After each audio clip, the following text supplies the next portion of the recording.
You're listening to the Skeptic's Guide to the Universe, your escape to reality. Hello and welcome to the Skeptic's Guide to the Universe. Today is Wednesday, February 16th, 2022, and this is your host, Stephen Novella. Joining me this week are Bob Novella. Hey, everybody. Kara Santa Maria. Howdy. Jay Novella. Hey, guys. And Evan Bernstein. Good evening, folks. How are you all this lovely evening? Doing well. Keeping it together. This is that part of February where you're like, is it going to be like another month of winter hell, or are we going to get an early spring? Depends on the groundhog. It's all over the place. Unless you live in LA. As long as it's not slushy, I don't mind it snowing, and I don't mind it being like springtime. I just don't. I hate the slush. You know? I hate that so much. But listen, guys, I had a great week and a half because I started baking homemade bread. Yeah, I went late to the party. Yeah, it's an adventure that I've been wanting to do for a while, and I just said, "That's it. It's time." Some little checkbox got ticked in my head, and I just said, "Okay, this is it. I'm going to start doing it." So I got very, very lucky, and on the fourth recipe I tried, I hit the mother lode, and last night. I made 3 loaves, and they all came out amazing. It was like real, like rustic Italian-styled bread. The flavor was incredible, and I learned a lot. Just watching YouTube videos and reading about all sorts of things to do with yeast and flour. So I've just had so much fun, and I loved seeing my wife and a couple of people that we had over, and my mother-in-law. Like I loved seeing them eating the bread and their reaction to it because everyone was really excited. So I got the nothing better than fresh baked bread, but bread is. It's so tricky. Good. I mean, I got pretty good at making the sourdough bread. I was doing that for a while, like the beginning of the pandemic. I do want to get back into it. I got a Dutch oven, so I want to use that to make some bread in. But you got to really stick to the recipe. Yeah. Baking's not like cooking. Cooking, you could fart around, do whatever you want, experiment, whatever. Baking is like chemistry. Like the exact stoichiometry, is critical. Stoichiometry. That password of the week. Yep. Yeah. Did you guys see that meme going around that was like, Wordle is the sourdough of 2022? And it makes such sense, but go back in time to 2018. If somebody said that to you, you would be like, what in the hell are you talking about? Today's word was hard, caulk. Oops. Well, it'll be too late. You're so going to have to. Oh, whatever. This will be like a week late, I right? know, it won't matter. Yeah, it doesn't matter. Oh, you can't play prior words, or can't go back into the... No, it's one a day. There's one a day. I did hear that the New York Times, because New York Times bought it and they're folding it over. Some people are still on the old site, and they have a different word. Whoa! Ooh, double your word. Yeah, until it switches over for you, you're on a different word. It's weird. Yeah. That's not cool. Well, you'd figure that they would just forward the old address to the new one, so anybody I don't know. It seems very easy to do. I don't get it. Well, Jay, I can't wait. I mean, I had Jay's bread the first batch, and it was real. I really liked it. It had a nice crust. It was nice and chewy inside. Hearing him and his wife go off on this fourth batch was like the ultimate. I can't wait to taste it, Jay. You gonna bring some to our show when you guys come to when we're all meeting up in New York? Yeah, if I have any, the thing is, it really does take a lot of time. This isn't. It's timely because there's a lot of do this for 5 minutes and then wait an hour. You know what I mean? So you're kind of tied to the kitchen, which is fine. On a weekend when you're hanging out at home or whatever, it's no big deal. But yeah, right before we do those shows, if I have time, Kara, I'd be so happy to make you a loaf. Well, Jay, you'll have to have a bake-off with our friend Bruce Press, who basically became an expert bread baker over the pandemic. Yeah. Oh, an expert. Yeah, Bruce. Yeah. Bruce would destroy me, Steve. He's like cranking out the point. But there'd be twice as much bread. But the rest bread. of us get to eat all the bread. Exactly. Either way, yes. Whoever wins or loses, we win. With my bread, my one loaf that I know how to do now. Now, Jay, here's what you do: show up with your own churned butter with your bread. That'll put you over the top. Well, I lost my mind because I realized that my bread is absolutely the perfect companion to my meatballs, which, I mean, the two of them together, I don't know, I might travel in time if I eat them both at the same time. I love it.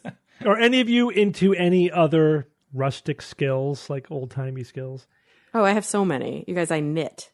Oh, God. Yeah. Well, that's right. I didn't say ing at the end. I know now to not say that I'm word knitting. in full. In front of No, Kara.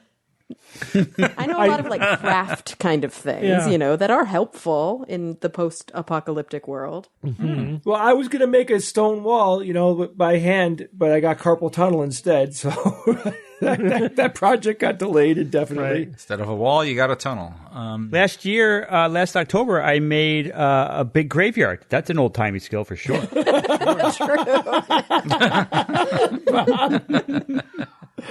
I garden. I guess that's an old-timey skill, but I like think a lot about doing it. It's just hard. I don't have the time to like really. I do the research. Like, this is going to take way more time than I have. So, like, at one point, I'm like, I wonder how hard it is to make cheese. I think that would be fun, right? I mean, what's there to it? And it's so I learned all about how to make cheese. I was like, I'll do that sometime. And I never did it, but Yeah. What kind of cheese would you make? Like, would it be like a cream cheese? So the easiest cheese to make is the buffalo cheese, which is basically mozzarella, right? So you get just whole milk. It's overnight. Like the next day you have mozz, that's it. It's very easy. But in Parmesan, you have to age for like 6 months. Yeah. Yeah, any hard cheese would probably be really hard to do. You got to like keep it under a bowl in your refrigerator and just have to keep it moist and whatever. Any cheesemakers out there, let us know if you're doing it at home as a hobby. Let us know how it's going. I once, for my birthday, my best friend and I emulated one of our favorite dishes from a very expensive, nice, like Michelin-starred restaurant here in LA, and we made our own sausage. Cool. Like we got all the different Taste types it of meat and all the everything? spices and put it through the meat grinder. Did you grind the meat 3 times? No. No? Twice. Were we supposed to? Yeah, you We ground it as many times as the recipe told us to grind it. You don't understand that reference? I do not. Anyone? Shit. Grind 3 the meat times? 3 times? No. Ew. What? No. That's from Sweeney Todd. Oh, yeah. Oh. Gotta get all the toenails out of the meat. That's what Oh, my God. So gross. we have to keep up our rustic skills so that when the zombie apocalypse happens, we'll be able to do things like bake our own bread and make our own cheese. All right, well, let's move on with our actual show. Jay, you're going to do, I guess this is a new segment. You're going to do a segment about something you learned today that is interesting. Yeah, I'm going to talk about who was the first scientist. And of course, this is all up to opinion. There, how do you define who the actual real first scientist was? I mean, it's really just it's up to you, but historians do tend to agree on at least a few people who kind of, fit the mold here better than others. The history of science, goes back very, very far, depending on who you ask. But I think a really good place to put the first flag would probably be ancient Egypt, around 3000 BCE, right? The Egyptians created a numbering system. They had a methodology to their healing practices that included examination and diagnosis and treatment and prognosis. Like, they had some stuff going on, that was noteworthy. But, we're going to zoom down first to Aristotle quickly. He was born in 384 BC in Greece. You probably have heard of him. He was the first to use logic, the first human to use logic. Think about that. He also, was heavily into observing, right? He thought observation was very important. Inquiry and demonstration are also things that he is known for. And imagine being the first and only person, guys, to use methodological logic. Think about that. Well, we don't know that he was the first person to use logic. He was the first person to develop a system of logic. Right, that's what I mean. Operationalize it. That's what I mean. But I know that's what you mean, but just to be clear, because, email. Yeah, there were logical people prior to Aristotle. Sure. Yeah. But just imagine, and we think we have it bad today. Imagine, I am the only person that uses logic. You're like, oh my God. Some days it feels like that. Yeah, right? So Aristotle took inspiration by observing the natural world. He, at some point, it occurred to him, that there is a seeming order to things, and he wanted to understand how it worked. Now, keep in mind, to be fair, most of what he concluded was wrong. Straight up wrong. Like the things that he said, okay, so if this, then this, then this, and this is what I think, and this is how I think it works. Most of those ideas were just factually wrong because, he just didn't have a lot of ways to gain real information or very useful information that could give him the a better truth than what he was thinking. But still, that's really not the point here. His curiosity about the natural world led him to want to understand how our reality worked. And that's what's cool about what was going on in his head. But again, I feel the need to defend Aristotle a little bit here. So you're correct in terms of his conclusions about how the physical world works.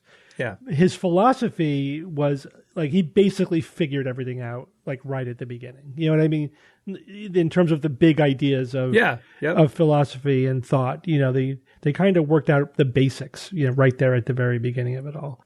Socrates came to the conclusion that thinking was really the only way to understand reality. Yeah. And Aristotle straight up was like, no, observation is the way to gain understanding about how the world worked. That's huge. Now, how well he did that, that's another thing to discuss. Yeah. So he was legitimately formulating theories based on observation. That is remarkably close to the scientific method today, right? I mean, it's a part of it. And it was there. He had the bones of it. And as a quick example, Aristotle observed that the mast of a ship was the first part of the ship that could be seen when it approached from the sea, right? So he was able to discover from that the earth was round. And he said it. The earth was round because of that observation. Damn, that's good. That's good, man. If I was with him, I'd be like, you're a smart guy, dude. You know what I mean? Like, very good. Me, of course, thousands of years in the future with all the things that I got to learn. But the point here is that, you can make a very good argument that he was the first scientist, right? Not lab coat scientist, but at least scientific thinker. Another person who I thought I should mention, he's frequently considered the first scientist, and his name was Ibn al-Haytham. Have you guys heard of him? Of course you have. Mm-hmm. He was a Muslim, Arab mathematician, astronomer, and a physicist. And he was born in 965 AD. So he extensively studied light and vision, which, when you think about all the way back then, he is spending his time trying to figure out, like, how does light work? How do we perceive things with our eyes? These are pretty profound questions. He's also thought to have invented the camera obscura as well as the pinhole camera. And if you're interested, look those up and read about them because there's quite a bit of information about those. He conducted legitimate experiments with candles and described how an image is formed by rays of light. Rays of light? That's cool as hell, traveling in straight lines. That's real legit right there. And he was the first person to develop a hypothesis, and then he tested it with verifiable experiments. So, between those two, they were definitely people who pushed the ball forward. The truth is this, guys. It took thousands of people, an undetermined amount of number of people, but a lot of people to slowly push the concept of science forward, enough to take the form that we understand it today. But, there was landmark people in there that came up with very important concepts on their own. And these two people were definitely in that list, but there's more moments in time and people that were significant, which is fun to read. One more quick fun thing, Steve, if you don't mind. Go right ahead. For your information, the term scientist dates back to only 1834. A philosopher named William Whewell, right? Whewell came up with the word to include all practitioners of the ever-expanding fields of science. What was science called before then? Natural philosophy. Yeah, but I think science is still older than, what year did you say scientist was dubbed? 1834. Yeah, science as a word is definitely older than 1834. Yeah, because he took that word and put tist on the end of it, We don't know who coined the term science, but William Whewell was the first one to coin the term scientist. Yeah, science is probably from the mid-14th century. And yeah, before that it was natural philosophy. Before that it was philosophy, just like generally philosophy. Just a part of philosophy. Yeah, which is why you still get a PhD in science. Mm-hmm. And before that, it was religion. Before that, it just was. It was just looking around. Well, religion and science were pretty much one and the same. It wasn't good science, but that's what it was. All right, we're going to start off the news segment with a pair of astronomy news items. Bob, you're going to start us off by talking about Psyche, which is an asteroid, and what's it made of? So, guys, famous asteroid 16 Psyche has been reevaluated in terms of its composition, and future belters the world over are in tears. So what the hell am I talking about? Well, I'll tell you. This is based on a study. This is based on a study published in Geophysical Research Letters, and it's a classic example of how science can lead to disappointment no matter how much closer it gets you to the truth. It happens. Psyche in this context isn't that thing in your head that gets shattered by horrible science news.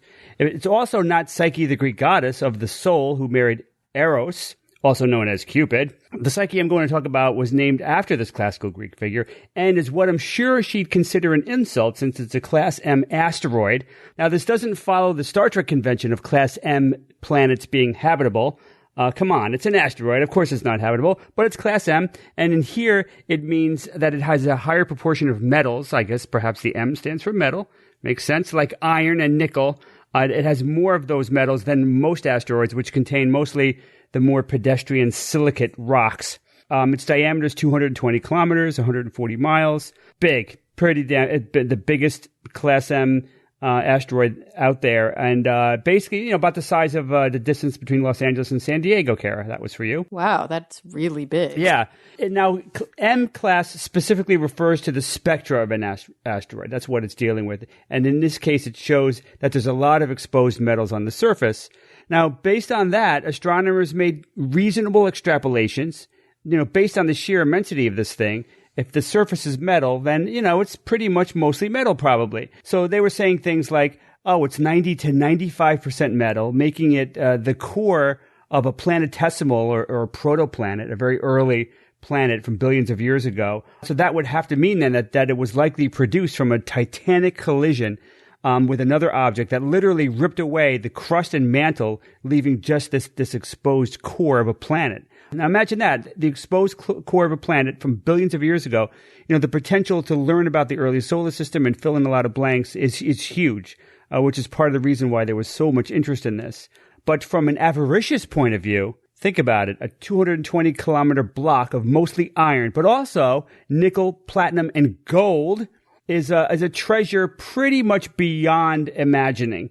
This could make everyone on Earth a billionaire, which realistically, of course, wouldn't happen since the gold market would collapse.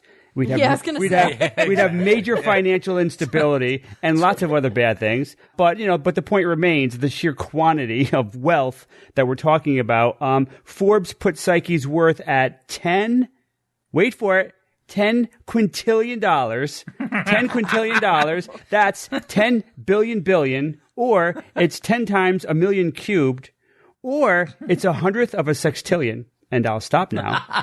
Or it's the amount of money Elon Musk makes in a month. Right. Let's put it in this perspective then, Kara. The global economy is 94 trillion. So Psyche would be worth about 106,000 times the global economy. That's insane. So that's exciting, right? I mean, NASA even created a mission specifically to visit Psyche, this mysterious asteroid with so much metal in it. And it's leaving later this year.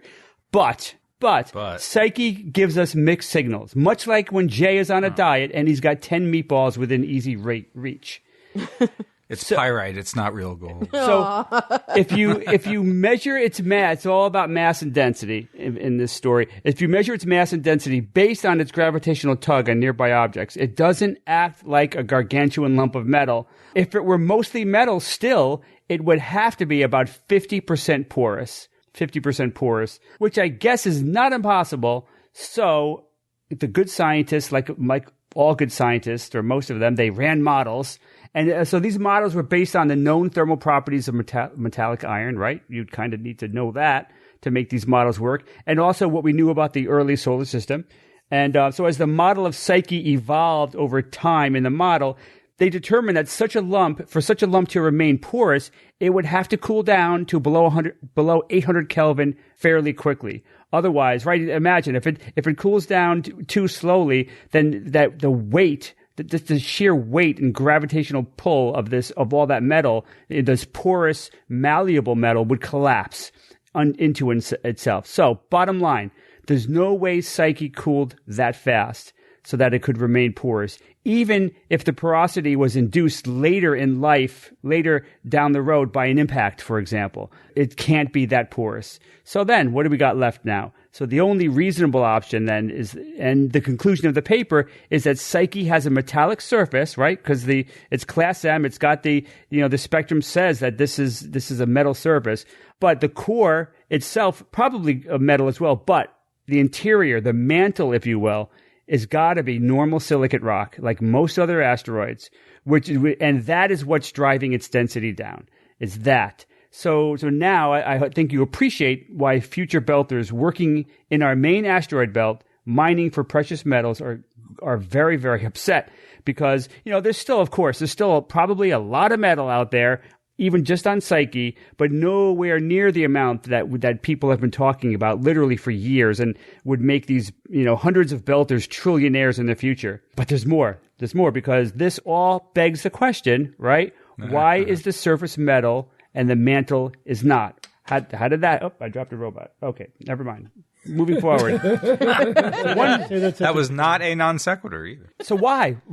So then how did that happen? That's kind of, you got a metal shell. What's going on? So one possibility is ferrovolcanism. Yes, iron spewing volcanoes. So how cool is that? So we know of two volcano types. There's silicate volcanism, and that's what we see all over the Earth and on other planets and on other moons. Silicates, rocks, right? Just magma spewing out. Then there's cryovolcanism, and we see that on Enceladus and Triton, and maybe Europa. And that's essentially magma is made of liquids and gases that would be otherwise frozen on the surface of the moon that we see this on. Okay, that's cryovolcanism. Now, ferrovolcanism has never been observed, but it seems like it probably has happened based on the surfaces of other bodies in the solar system. But you'd have flowing liquid metal instead of the more viscous rocky magma, right? Theoretically, that could occur on all metal worlds or hybrid metal rocky worlds like 16 Psyche. How cool is that? Ferrovolcanism. Never heard of that. Something that's fascinating. That small can have a volcanic feature to it. Yeah, I mean, it's dense. It's big enough. And so sure, I mean, yeah, I see what you mean. That it doesn't seem like there'd be enough. I mean, if this was the core of a planet, then this was under a hell of a lot of pressure for a hell of a long period of time before that even happened. So that heat just doesn't go away. So now the future of Psyche is now essentially in the hands of its NASA mission, which will launch this year and arrive in 2026. And of course, we probably won't find a place reminiscent of that very cool Disney movie called Treasure Planet. Seriously, check it out. It's the best fusion of pirate and science fiction that I've ever seen. Fun animated movie. But I'm sure that 16 Psyche is going to offer many, many surprises, and I really can't wait to see what happens when we get up close. Speaking, though, of science fiction, and I will end with this. Now, remember I said that the only reasonable option for a low-density asteroid was that it had lower-density rock inside? There's another slightly less reasonable possibility that I would like to explore. I coincidentally finished a very, very cool short story last night called Owner Space by Neil Asher. Owner Space. Really cool. He's got a few books on that, riffing off of that too, which I recommend. So in the story, in it was a moon that wasn't as dense as it should have been. Similar to Psyche, right? In the end, it's revealed to be a mind-bogglingly massive ship created by some superhuman whose name is the owner. So NASA, maybe when NASA gets there, I'm just saying. That's it. Just saying. What are you saying? Just saying. So what's the new estimate of Psyche's value? Oh, people I think are just too depressed to calculate it. It's certainly not going to be 10 quintillion. But it would be, could be many, many trillions or maybe even low quadrillions. I don't know. But this was the crown jewel, though. I've seen these beautiful, artists' interpretations of what Psyche looks like. And I don't know who drew his impression of Psyche, but they drew an amazing looking asteroid, really funky and weird too because of all the metals that are on the surface. It's beautiful, and people have been talking about this for years about how can you imagine an asteroid that's all metal, and now it's just like It's just, it's just the surface really, and probably not the interior, and it's not worth 10 quadrillion. It's just kind of a bummer. I mean, because that industry will happen in the future, right? I mean, that's almost guaranteed that we will have an industry in the asteroid belt that will have access to crazy amounts, like economy-ending amounts of materials like gold and platinum and iron. Man, we are so stupid. Well, I mean, so stupid.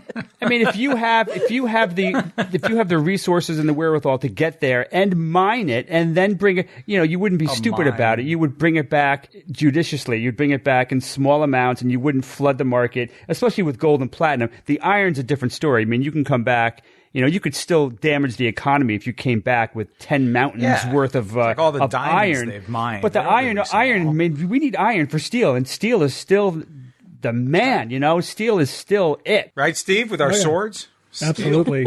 I looked up a picture of the asteroid psyche. All these pictures, you know what they have in common? It's from the perspective of the two craters, which look like two eyes and a face. I mean, we're so human when it comes to some things. It's like obvious.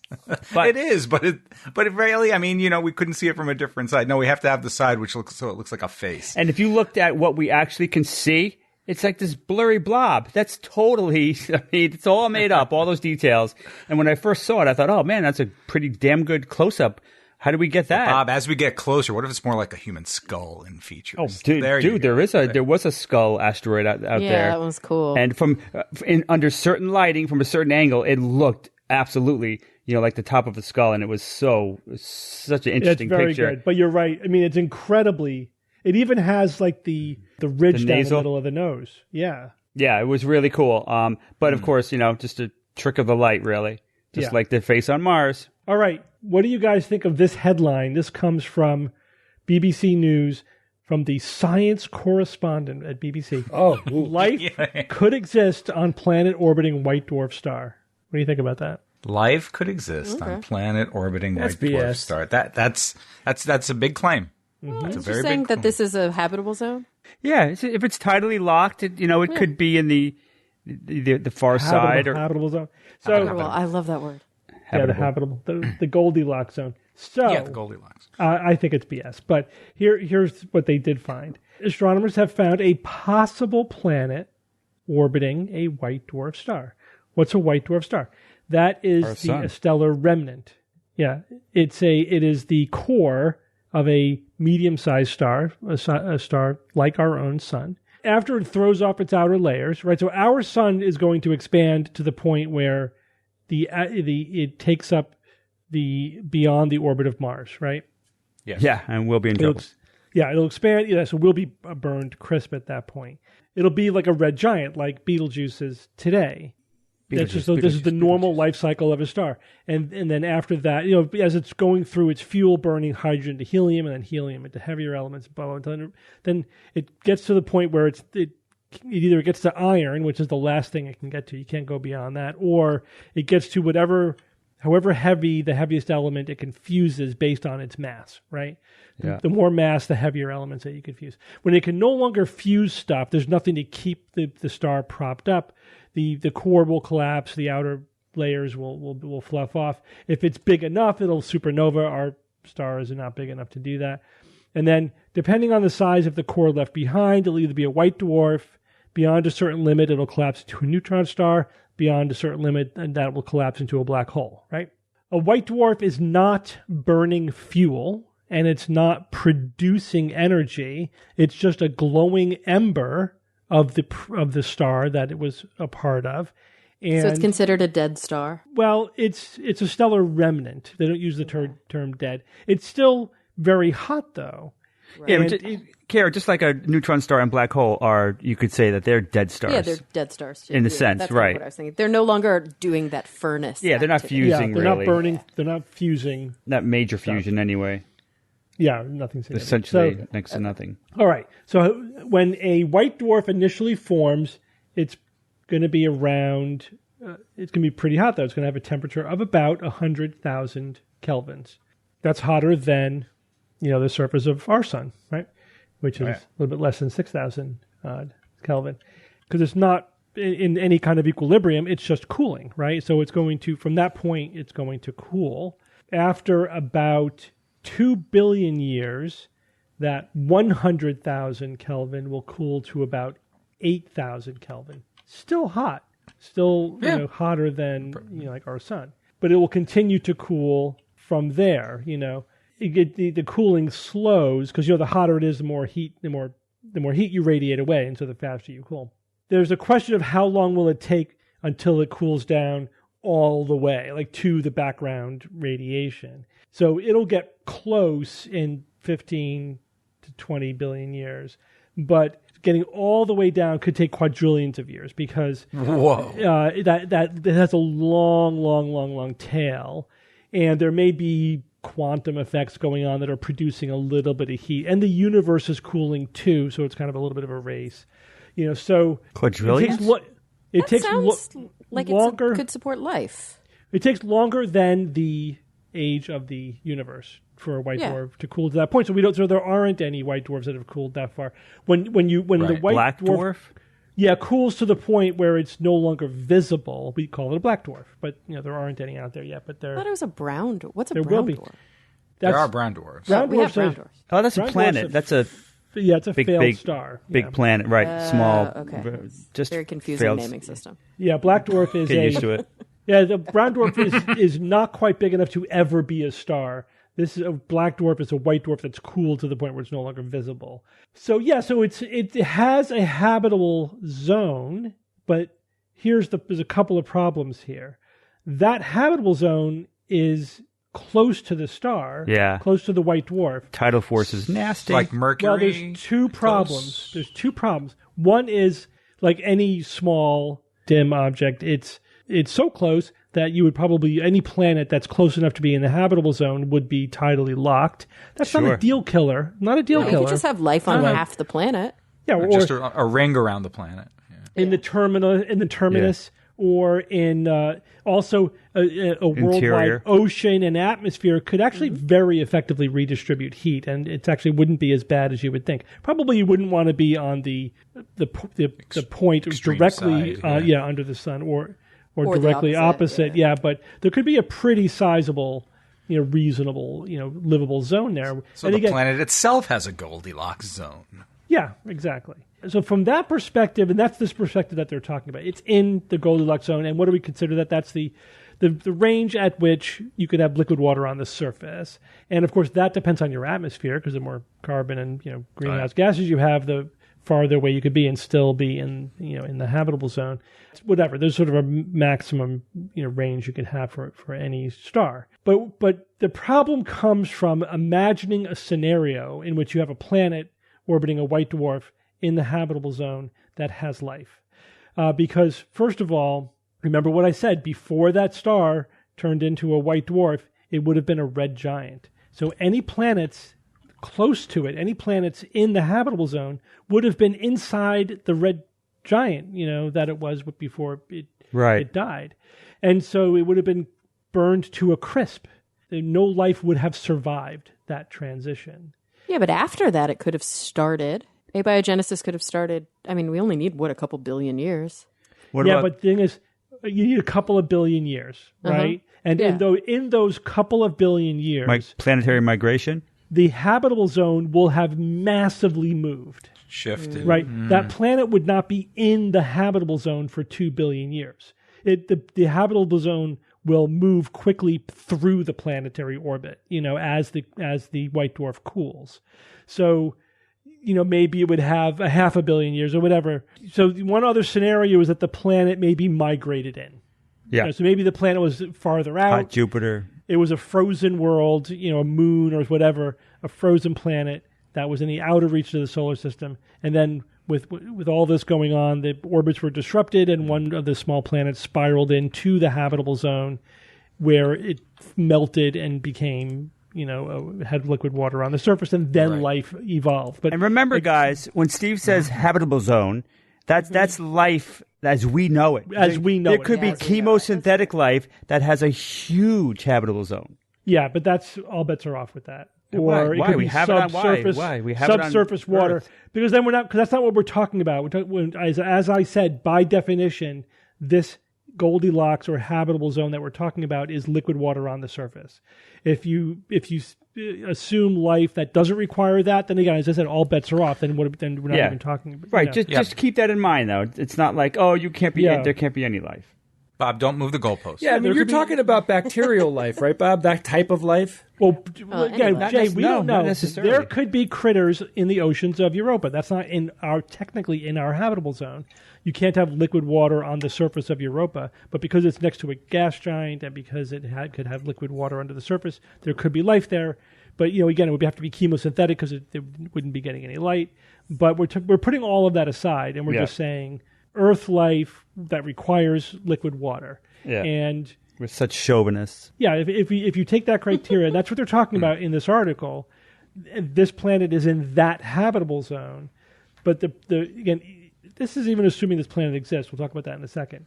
But Steve, do they mention Cthulhu? Because Cthulhu could live anywhere. Yeah, that's true. The thing is, it's just there's no scenario where it's likely that a planet is going to be in a white dwarf's habitable zone for any length of time, because it's such a moving target. Because the star is the white dwarf is constantly cooling, and initially it's cooling, from a stellar system, a life evolving perspective, fairly quickly. Again, you go from 100,000 Kelvin to 8,000 Kelvin in 2 billion years. Yeah. That's a massive difference. That's a complete.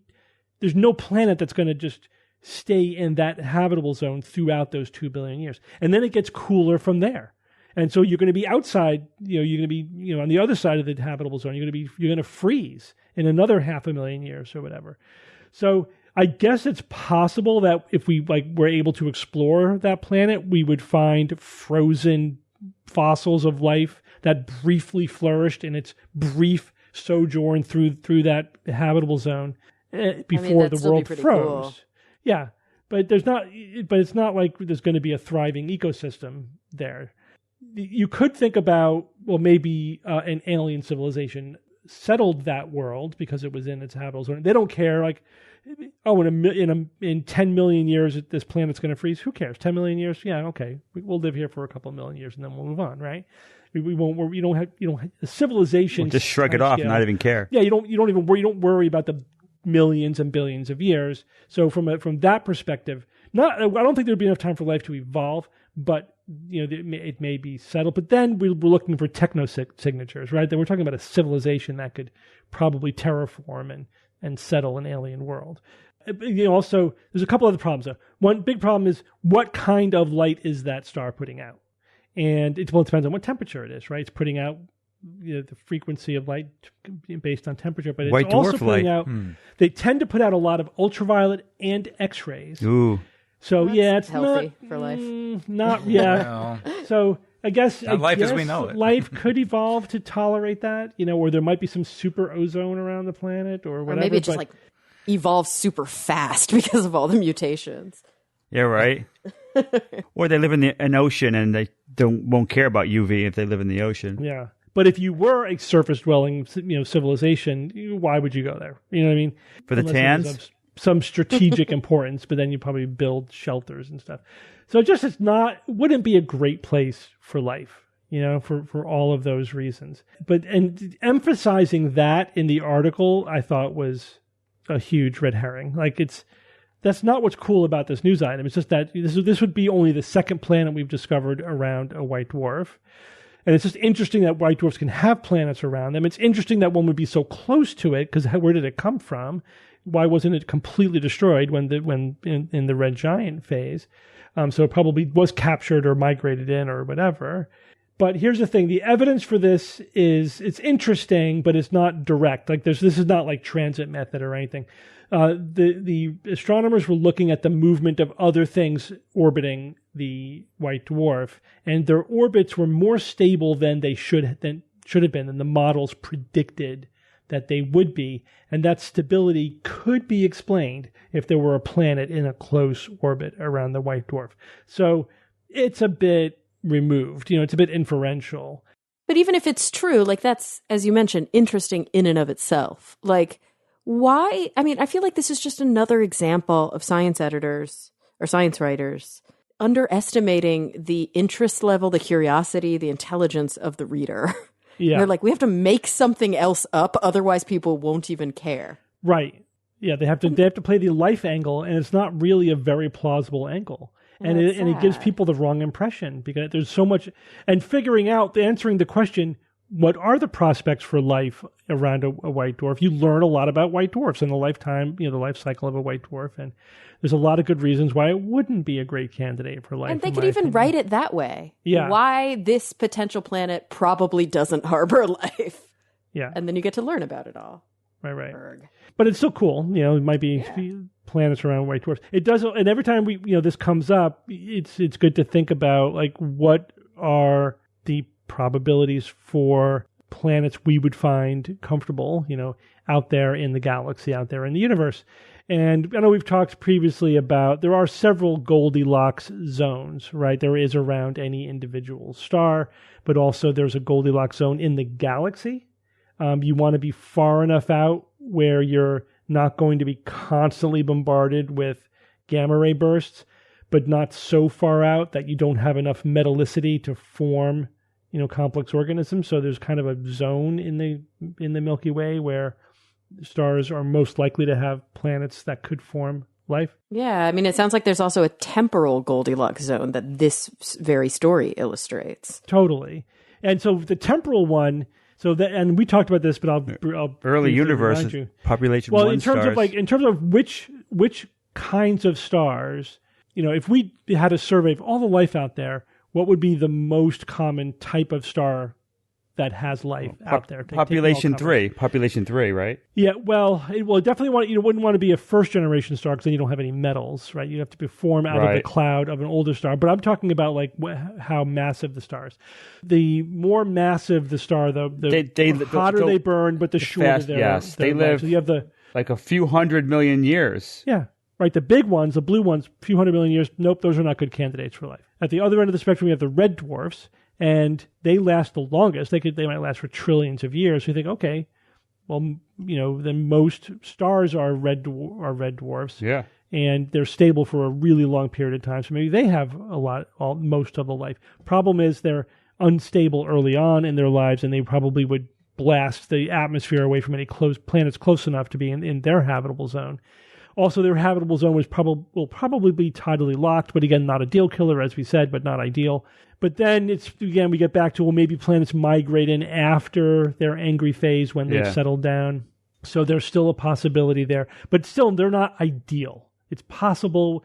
Astronomers go back and forth. Yellow stars like ours, they're solid. They're good. They last 10 billion years or so. And they have a generous habitable zone. But the sweet spot is probably the orange stars because there are many more of them than yellow stars. They live much longer, like 20 to 50 billion years. And so therefore there'll be more of them, right? Because they have a longer lifespan. So that's probably most of the life out there lives on planets around orange stars. So we're minorities?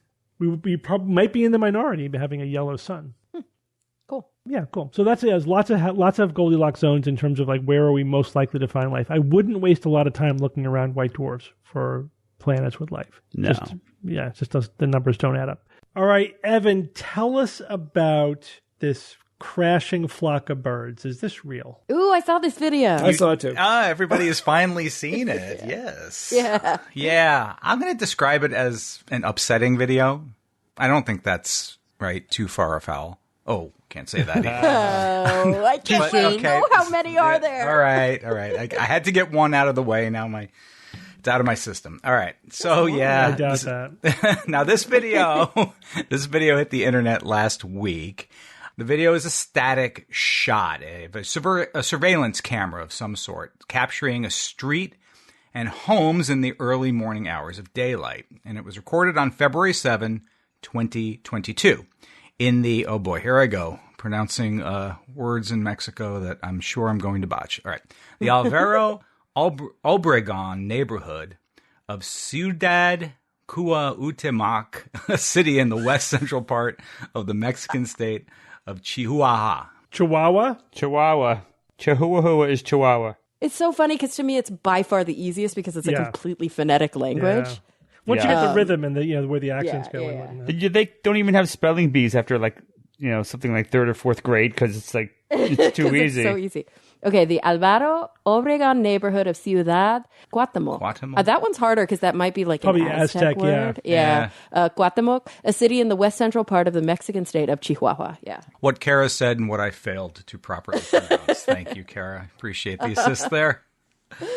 All right, so you've got this static shot. Nothing's happening in the video until suddenly hundreds, perhaps over 1,000 birds plummet into the frame and crash to the ground, hitting the houses, hitting the street, hitting the sidewalk. To me, because I'm trying to describe this video on an audio podcast, which is a challenge. But, for those of you who want to see it, you can go look at it. But for me, it looks like someone had what would be a gigantic bucket of birds the size of 2 houses and suddenly dumped them onto the ground like water thrown from a bucket. It has that sort of suddenness and splashing effect to it. Hopefully I described that pretty decently. To me, it looked like a murmuration that started to kind of lose course. It was totally a murmuration. Yeah. Yeah, and it's almost like they flew into the ground. Yeah, they did. Probably didn't. What were they murmuring? Fell. No, they flew. You're right. You're right, Kara. It was a murmuration that flew into the ground. That's what it looks like. For sure, that's what it looks like a bird crash. That's right. Yeah. A big bird crash. But you see, when it first came out, and I know this news report is being finally carried sort of on all of the mainstream news outlets now, today and yesterday primarily. But the video came out again on February 7th, and there was a report made by a local news organization there that day. And I'll talk about that in just a second. But again, you can look at the video yourself. Now, most of the birds managed to survive and they flew off. However, there were many dozens of birds, maybe 100 or so, that did not survive. You can still just see their bodies on the ground there. And like I said, it's been making the rounds in the broader news. So after the video started to circulate last week, there was, correctly so, speculation as to whether or not this was authentic, and that was what Steve was asking at the top of this news item. Now, it was able to be authenticated pretty quickly. Like I said, a local news organization came out to the scene and ran the first story about it only hours after it actually happened. And there were witnesses that they had, and police were there, and so it was verified that this did happen. The name of the paper is El Heraldo, which is the Herald, I will assume. Not Geraldo Rivera, right? Heraldo, Herald. But here's their headline to their story. Again, this is the first report. Migratory birds affected by cold and pollution. That's the headline. And here's how parts of it read. According to local media reports, police investigated the scene and found hundreds of dead birds that had been migrating south from Canada. The birds appear to be yellow-headed blackbirds, or xanthocephalus. You ever heard of those, Steve? Yellow-headed blackbirds? Yeah, I love it when birds are named that way. Like they're named, it's just a description of what they are. Yeah, they're yellow-headed blackbirds. That's exactly what they are. And it always reminds me, so when, my now older daughter who's out of college, but when she was young, like 4, 5, 6, we were into birding together. And great way to teach kids science, by the way. And so she figured out, at a young age that this was a pattern, that a lot of birds are named in a descriptive fashion. So we saw a bird at the feeder, and I asked her what the name was, and she didn't know what it was, but she followed the convention. She was like, it's a 2-winged, 1-beaked brown bird. I like that. Was she right? Very reasonable. Well, that wasn't the name of the bird, but that was an accurate description, yeah. The reporters on the scene who were there, they captured the thoughts from a veterinarian who was called to the scene, I believe came in with the authorities and when the police arrived. And according to that veterinarian, his opinion was that these migrating birds were suffering from high levels of air pollution in the region due to the use of wood-burning heaters, agrochemicals, and even low temperatures. So temperature also apparently played a role.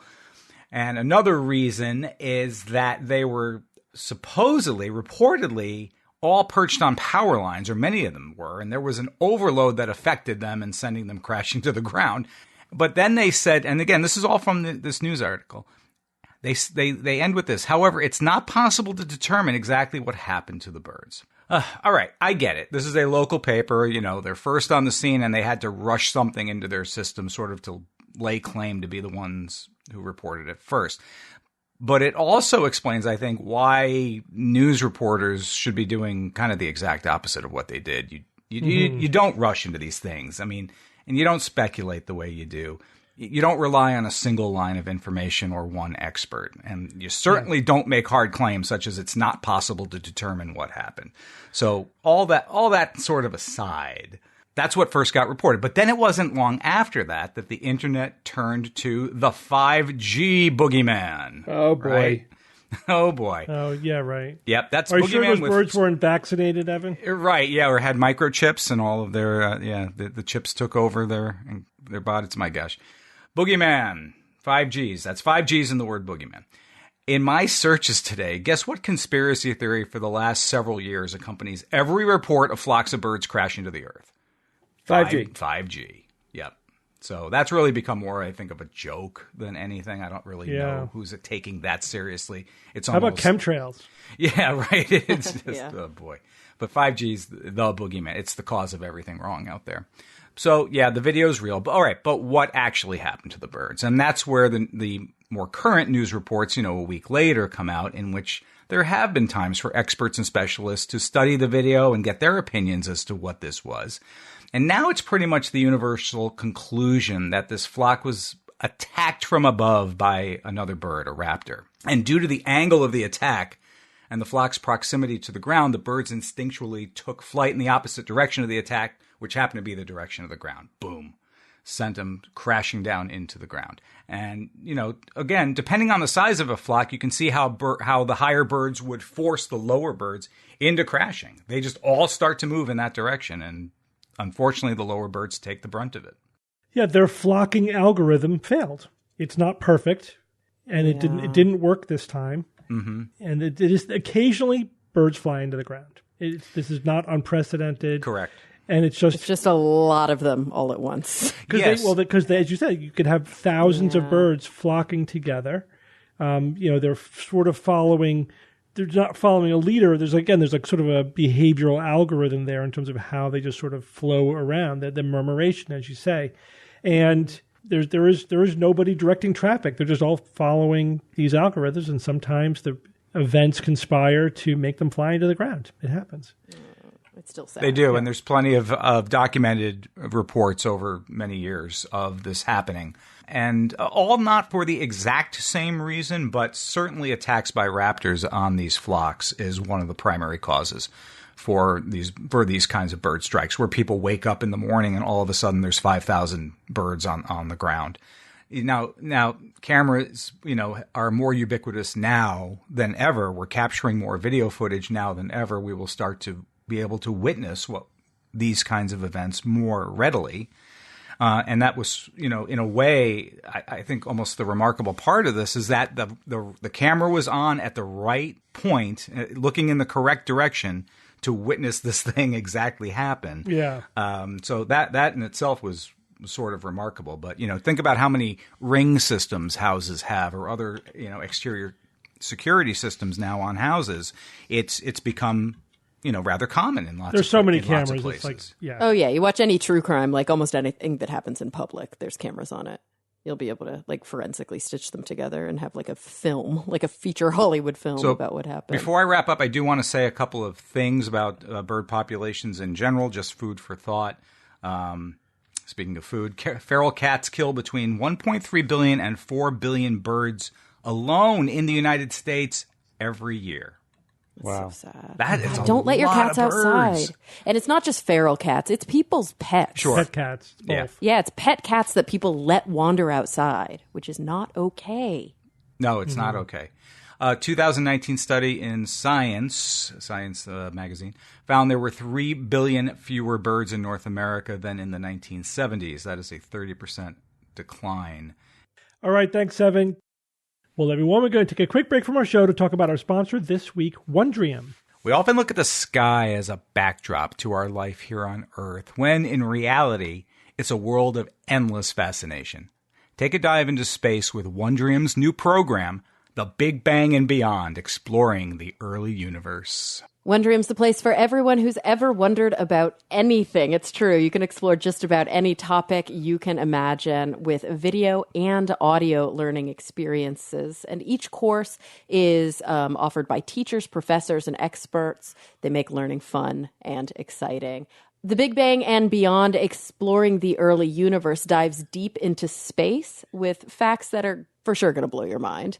Did you know that at 100 billionth of a second after the Big Bang, the universe was at a quadrillion degrees? Yes. Or that cosmologists were still debating the validity of the Big Bang model into the 1960s, and we only confirmed the existence of dark matter in the 1970s. So learn about the universe and so much more with Wondrium. Sign up for a free 22-day trial membership at wondrium.com/skeptics. That's WONDRIUM.com/skeptics to sign up today. All right, guys, let's get back to the show. Kara, I understand they cured AIDS. In one woman. Yeah, one woman's AIDS was cured, which is very, very cool. It's not even a published study yet. This is very interesting. So research that was shared at a recent conference, one that's actually going on right now, called the CROI, or the Conference on Retroviruses and Opportunistic Infections, tells the case study of a woman of unspecified age who is actually mixed race, who was cured, and I'm intentionally using that word, cured, of acquired immunodeficiency syndrome. She is, from what I understand from the literature, and I think most of the write-ups are saying as well, the third person that has been documented to completely be cured of this disease. Just for a little bit of background, there are about 38 million people living with HIV, human immunodeficiency virus, worldwide, and about 73% of them are in active treatment. There are two kind of interesting and rough reasons that this is so exciting. Did you know that more than half of HIV cases worldwide are in women, but only 11% of clinical trial patients have ever been women? What? Ooh, that seems off kilter. Also, when we look at the two examples of individuals who have been previously cured of HIV, they followed of AIDS, they followed a similar pattern. Both of those individuals received bone marrow transplants because they were simultaneously diagnosed with cancers that required that type of transplantation. So they would not have gotten that transplantation just for their HIV/AIDS. They would have only received it because of the cancer. In both of those cases, the individuals got super sick. They both got graft versus host disease, which is dire. One of them almost died. And they got very, very sick, but ultimately they were able to get past it and were deemed cured. Sadly, one of those patients did die a year later from the cancer, but I think the other patient survived for some time. Now, here's the other reason. So I mentioned that this patient is a woman, and there's some kind of not so fun stuff when you look at the history of HIV/AIDS research, that most of the clinical trials were run on men. So, and also it is apparently the case that HIV has a different course in women's bodies, and we still don't fully understand that, but that seems to be sort of the takeaway from a lot of HIV/AIDS researchers. But the other thing is that the vast majority of individuals who are actively waiting for a bone marrow donor or the vast majority of people who get a bone marrow donor successfully are white, and they're Northern European white. And that's because there aren't enough matches in the registry that... Mm-hmm.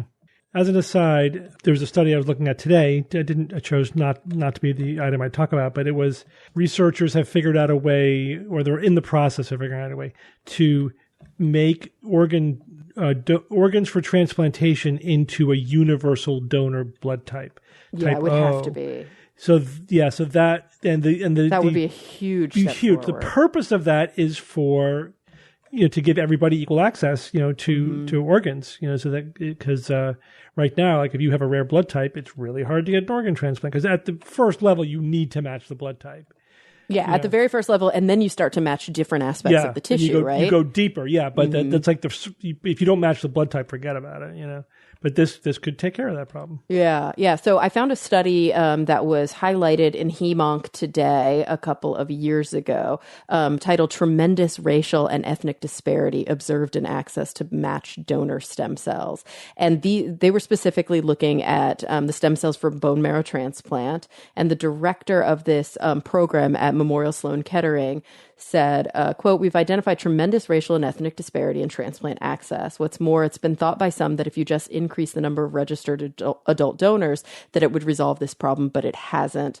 This study provides a clear demonstration of how important it is to fund initiatives that will improve outcomes of alternative donor transplantation," kind of like what you were already talking about, "including the use of unrelated donor cord blood." So that's very prescient, because this specific case that we're talking about today, the woman who was cured of HIV/AIDS, she did not get a bone marrow transplantation. She got cord blood. And there seemed to be some real benefits to a cord blood treatment as opposed to a bone marrow transplant. And so first, what's interesting is that the researchers who saw these miraculous kind of recoveries in the two patients who happened to be getting bone marrow transplants for their leukemia, they both had host versus graft disease, right? Or graft versus host disease.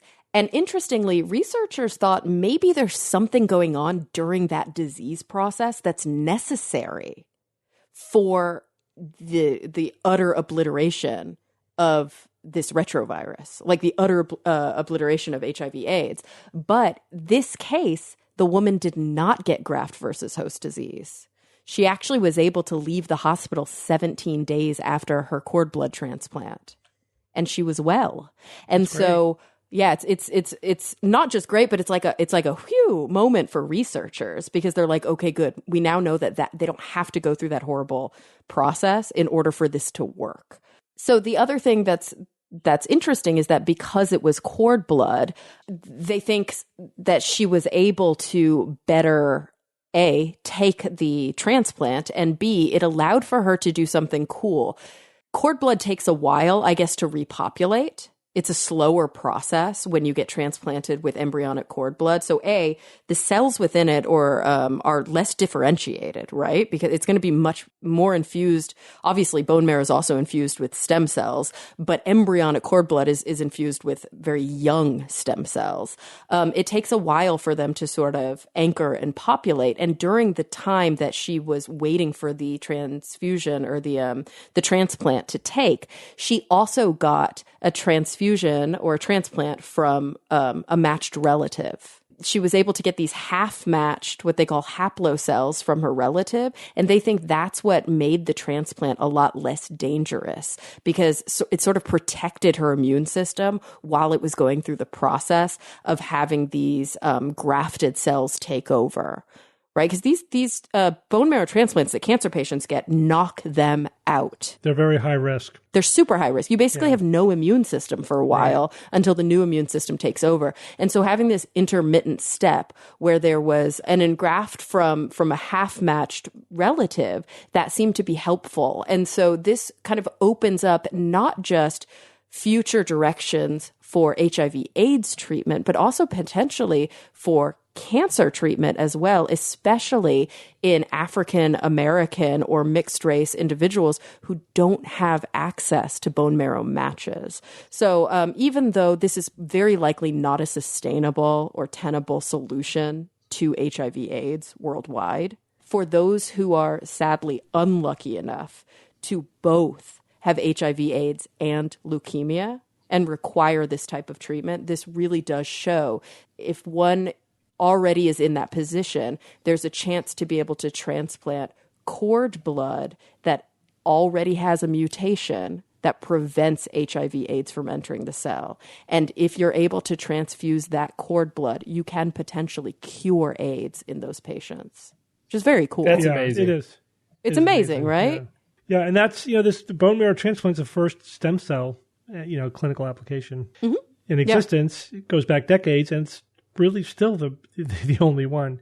Absolutely, but to be able to transplant cord blood from these umbilical cells, they just simply have more properties, very likely because they're so young and so undifferentiated, and they're not carrying, even though we have stem cells in our bone marrow, we're still carrying all of the sort of hallmarks of age. The donors who are giving this stem cell material, it's still coming out very often of an older donor, right? And if we're taking embryonic stem cells that have not differentiated, that have not, undergone any sort of disease processes, they've not carried all these mutations and carcinogens and all the things that we are exposed to throughout life, there's just something really kind of magic about this cord blood that could open things up in the future. Yeah, very cool. All right, Jay, it's Who's That Noisy time. All right, guys, last week I played This Noisy. No! What?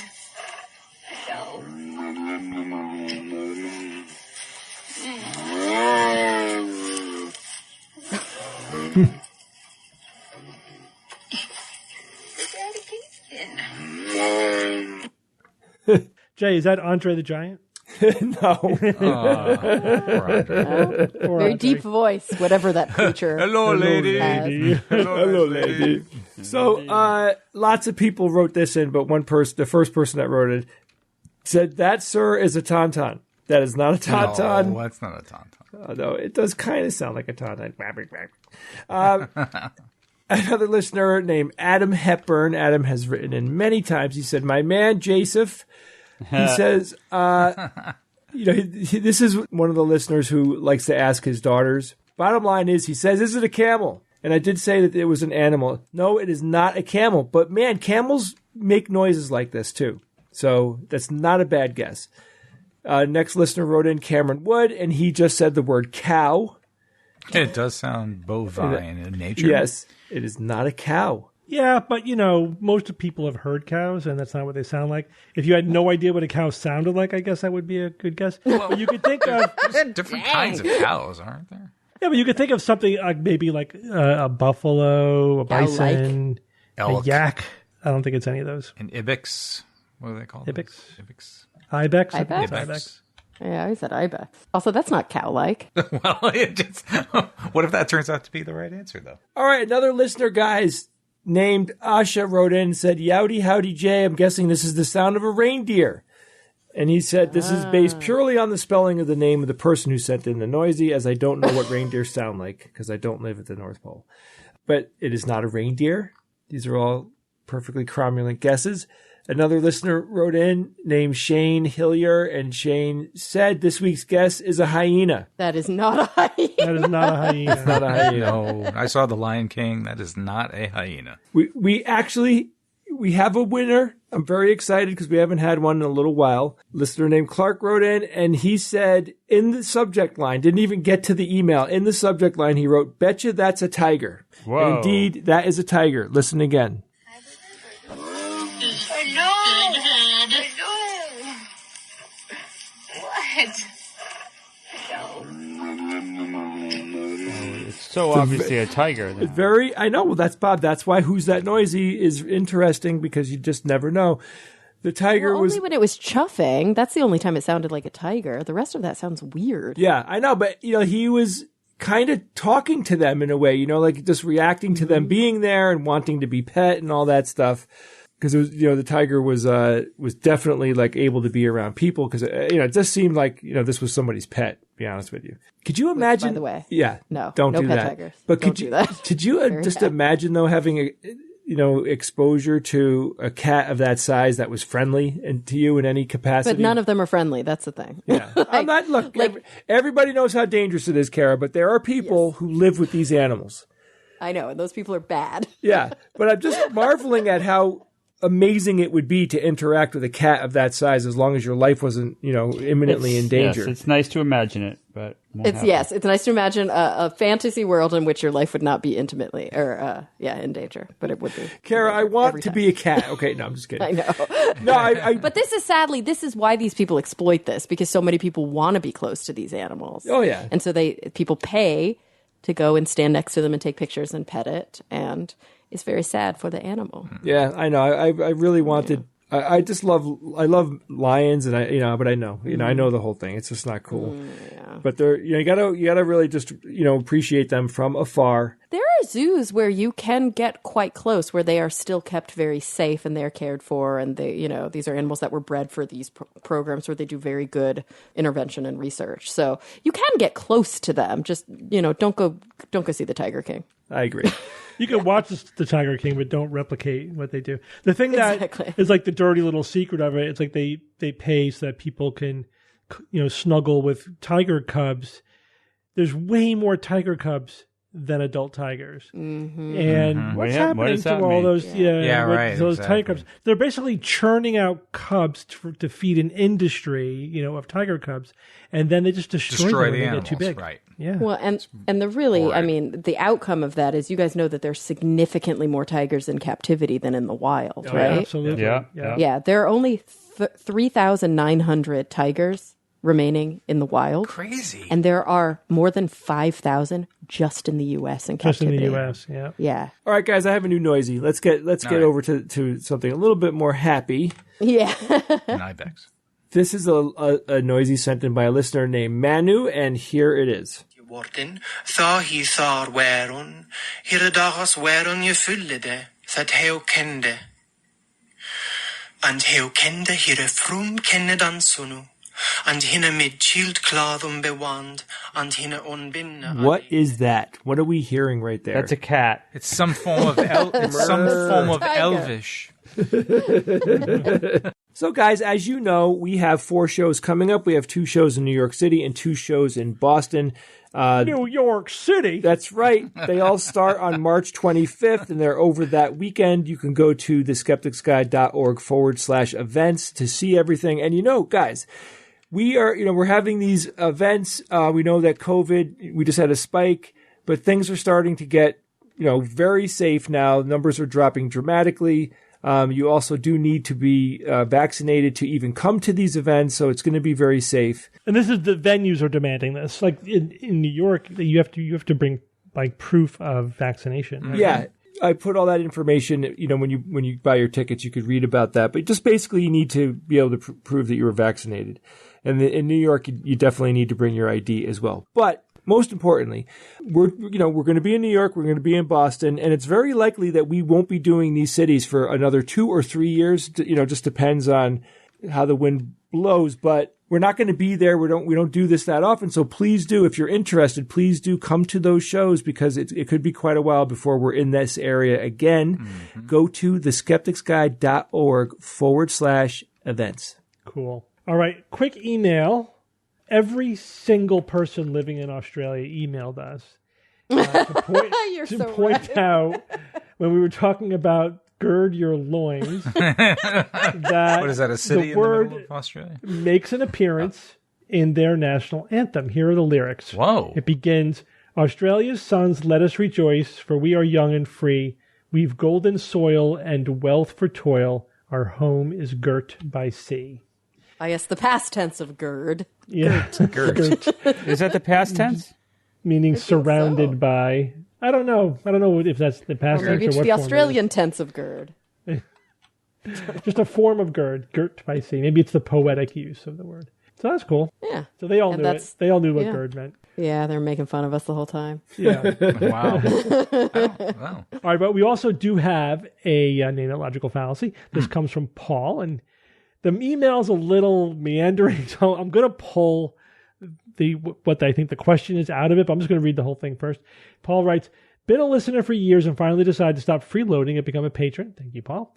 You guys have taught me so much and are the number one reason I have become such a critical thinker, and for you, I thank you. I was having a conversation with my dad today, and he was telling me about a conversation he had recently regarding vaccine mandates. This other guy's opinion was that vaccines should not be mandatory. My dad asked, well, what about restaurants? To which he responded, if you don't like it, don't go to a restaurant then. My dad told me that just makes no logical sense. Then he retracted that statement saying that, well, No, wrong choice of word. It isn't logic. It's more of just a statement or something to that effect. This then launched us into a conversation about logical fallacies, and I argued that this guy's response was a logical fallacy, but I couldn't articulate why, let alone what the logical fallacy was. So my first question is, what is the logical fallacy, if it falls under the category of being one? And secondly, what would you have said to my dad had you been in the discussion in response to the logic is the wrong choice of word statement? Although the answer is kind of the same once you say that, yeah, it's a logical fallacy. But so let me just answer the question of what is a logical fallacy. Actually, when we talk about logical fallacies in terms of arguments and defending a position, we're mostly talking about informal logical fallacies. And because they're informal, there is no real strict definition. It's just really when an argument fails because of its structure, and without necessarily committing a formal logical fallacy, where the statement has to be wrong. And informal logical fallacies are very context dependent. They don't have to be wrong. It's just how you're using it. Although we often call a non sequitur an informal fallacy, even though that is technically a formal fallacy. Yeah, that is a formal fallacy. Yeah. But a non sequitur is also vague. It just means that it doesn't follow. Yeah, it doesn't. Yeah. But that's the whole point of a formal logical fallacy, right? It's like proposition 1, proposition 2, conclusion. And if there's something wrong with the propositional logic there, the conclusion doesn't follow. So you end up with a false conclusion. So there's very strict rules about pointing out formal or the formal logical fallacies are very specific. Yeah. Like if you're saying that A equals B and B equals C, A must equal C, right? That's formal logic. And if you're saying that A doesn't equal C, that's a formal logical fallacy. That's just saying it must be wrong by its very structure. All right, but let me pull out, I think, what's going on here. So he wants to know, what is this a logical fallacy, and if so, what is it? Saying that vaccines should be mandatory, and then another person saying, well, I don't think vaccines should be mandatory. To which the first person says, well, what about restaurants? Second person says, well, if you don't like it, don't go to a restaurant then. So what they're saying is that if you don't like the fact that there may be people at the restaurant who are not vaccinated, then the onus is on you not to go to the restaurant. That's not a justification for vaccine mandates. So I think there's an informal logical fallacy in there. So the guy who's saying don't go to the restaurant is the one committing the informal logical fallacy? Okay, got it. He's basically saying we don't need mandates, and the fact that people can't go to restaurants is not a reason, because you can just if you don't want to go, then don't go. If you don't want to expose yourself, then you just choose not to go to the restaurant. Yeah, but then how are you supposed to participate in society if there are no mandates? So you're kind of nibbling around the edge of what I think is the core problem here. So I think this is a very subtle logical fallacy, and it's one that is listed.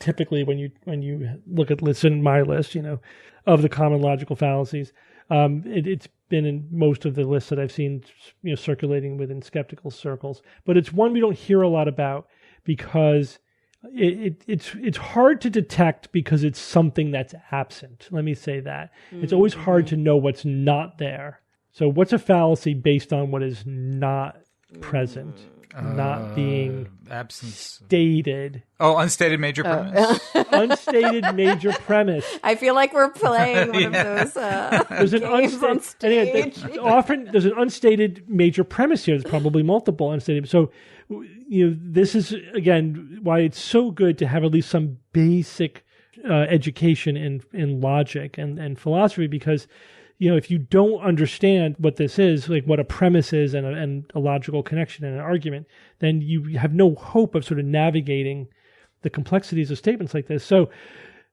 when the person says, if you don't want to expose yourself to the vaccine, then the solution is you don't go to the restaurant. So what's the unstated major premise here? I think it's what the purpose of the mandates are. He's the unstated major premise is that the purpose is to protect you from people who are not vaccinated. But that's not the only purpose. No, it's to protect others. It's to protect everyone, but also the purpose of a mandate is, for example, as you said, Kara, it's to allow businesses to function. Yeah, so it's to protect the waiter at the restaurant. And the restaurant itself. Yeah. If you say, well, don't go to a restaurant, it's like, yeah, but what about all the restaurants now that can't function because people aren't going there because it's unsafe because there's no vaccine mandate? That's not the purpose of a mandate. The purpose of the mandate, and often explicitly, meaning that when it's being defended, it's like, because in order for businesses to operate, there needs to be a certain amount of uniformity during the peak. There has to be a certain level of safety. Now, again, you may still disagree with the mandate. I'm not saying that, I understand this is a complicated political question, but the point is, then you have to address the actual reason for the mandate. And if you're not addressing it, you're just answering something else. So first of all, it could be a straw man. If you explicitly state this is the reason for the mandate, but if you just don't state it, then it's an unstated major premise. That, again, I think this is one of the most often missed problems with arguments, because it's hard to detect what isn't there unless you specifically think about it. So it's always good to back up and say, and deconstruct an argument to say, what are all the premises? And does this cover all of the necessary premises for the argument? What's the logical connection, and what is the conclusion that we can therefore draw from it? When you break it down like that, it becomes a lot more obvious and a lot easier.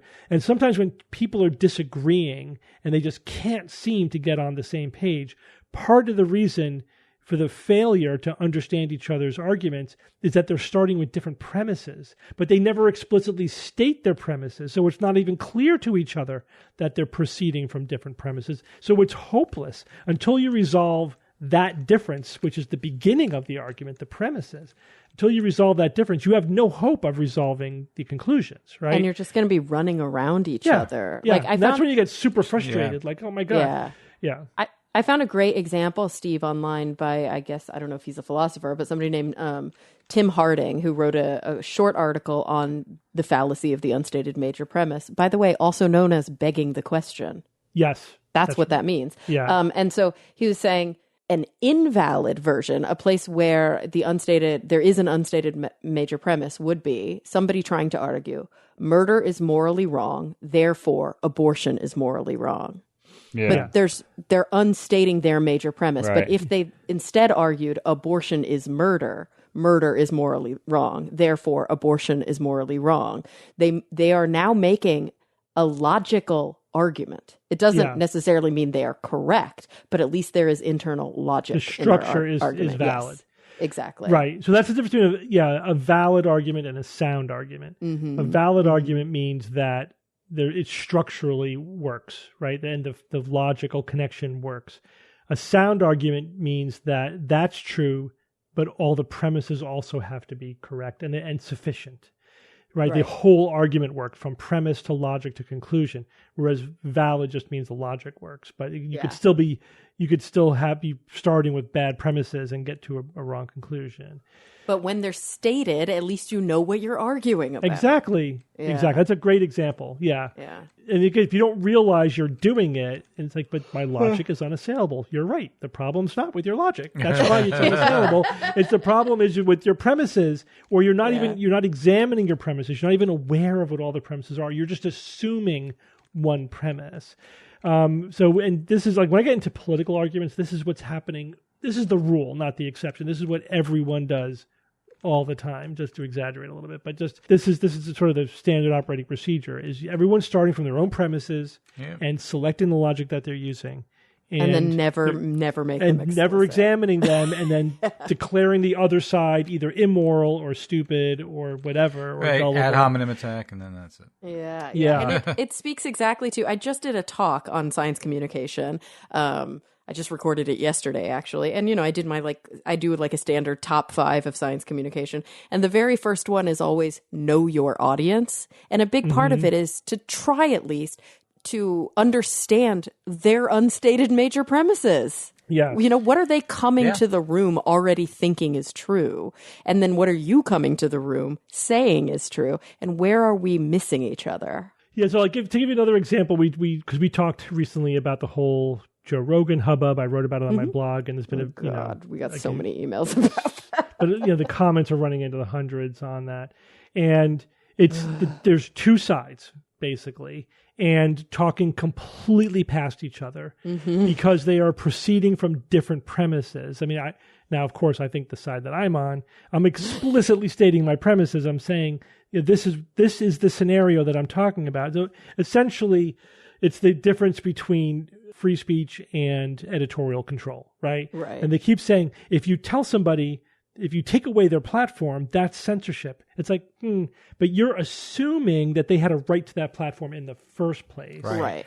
And they, right. This isn't the corner square, like the town square. Yeah. That they bring up the town square, and my analogy, okay, if you want to go with the town square analogy, but this person's not standing in the middle of the town square. Somebody gave them access to a private balcony overlooking the town square where their voice carries above everyone else's, and they don't have a right to that balcony. They don't own the balcony. Nice. Somebody else gave them access to it, and they could take it away because it's a private balcony. And they could decide to have criteria to admit people to that balcony. What do they say to that? They nothing. That's the thing. They never respond to my actual points. Yeah, they just go off on irrelevant tangents, or they restate their premise, which is that it's censorship. It's like, yeah, but I just showed you why it isn't. I hate humans. Right. Or they say First Amendment. Okay, this is not even a First Amendment issue because the government's, we're not talking about the government, we're talking about private companies. Right. So again, they just never challenge their premises. They just get to their conclusion as quickly as they can, but they're often backfilling from the conclusion. They got their narrative and nothing else matters. Right. Well, yeah, we're seeing also just a lot of weird sacred cow stuff about like this specific cult of personality. Like, no, you're the ones who aren't being skeptical enough. He's skeptical because he brings on the people who are out of the mainstream, and they're blowing holes in the major narrative. And it's like, oh God, that's not the definition of skepticism. That's contrarian. Yeah, exactly. The other thing that's interesting is that in that article, I didn't even propose a solution.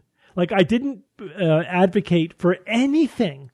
You didn't even talk about censorship. I didn't. All I said was, this Joe Rogan described his own editorial process, and I quoted him.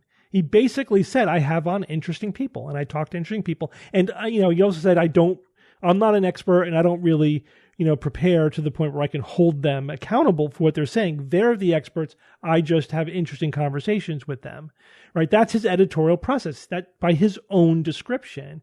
And the only point I made a few points, but basically they were related to the fact that when you follow that algorithm, that turns you into a fire hose of misinformation. Right. That leads to you spreading misinformation. There's no firewall. There's no quality Interesting. control. Yeah. If interesting is your only criterion, interesting usually means wrong. Well, that's how you become Facebook. Art Bell was interesting. It's National Enquirer. That's what National Enquirer is. Yeah, well, that's also it's what coast all of to our coast social with media Art Bell channels at that are. Yeah. Yeah. So I was just pointing that fact out. I didn't say anything that should happen at all. And the people who think I don't think they really are, but who like to think that they're defending free speech, assumed all kinds of things. Because then there's only two sides. Either you're 100% down with free speech, and everything that even hints at limiting it is an abomination, or you're completely against. You're a fascist who's against free speech. That's it. And they explicitly state that, like, the completely binary thinking, yeah. And explicitly, they're not even. You don't have to even infer it from what they're saying. No subtlety whatsoever. None. No. Yeah, it's just again, they're not examining their logic. They're not breaking down their arguments. They're not saying, all right, let's figure out what our premises are and then go from there. They're not examining their own premises. It's just, you said something bad about Joe Rogan, you're a Nazi. That was literally their logic. Right, from the A to B. I also saw some real hate coming from individuals who I made this statement because I quoted the first letter that was written to Spotify that a specific portion of the listenership is vulnerable. Mm-hmm. And I made that statement because that portion of the listenership is representative by demographic descriptors. There's a lot of crossover with that demographic and the demographic of individuals who have refused to get vaccinated. Mm-hmm. But I got a lot of hate on social media from that, and also in emails from people who are like, you're calling me vulnerable, you're calling me stupid. I am not stupid. I'm making an active choice not to get vaccinated. And that's a really hard thing. It's a hard conversation to have with somebody, to say, you've been duped. Of course. Like, that is very painful pride kicks for in people to and- hear. Of course. It's not only painful, but 99% of the people that hear it are going to reject it no matter what you say. That's Absolutely. one of the core dilemmas of skeptical activism is we deal with people who have been victimized by con artists or by conspiracy theories or by cults or whatever. And how do you point that out to them without them feeling bad about themselves? Because they're obviously going to reject this notion that they've been duped. Nobody wants to feel that way. Con artists bank on that. That's like one of their stock in trade. They count on the fact that the victims are going to be too embarrassed to go to the police or to call them out on it, So it's a very tricky thing to deal with. Very tricky thing to deal with. Right, because then you have the backfire problem. Like, you've got to be careful that they don't just double down and dig in heels and stuff. Which often happens. Yeah. All right, guys, let's go on with science or fiction. It's time for science or fiction.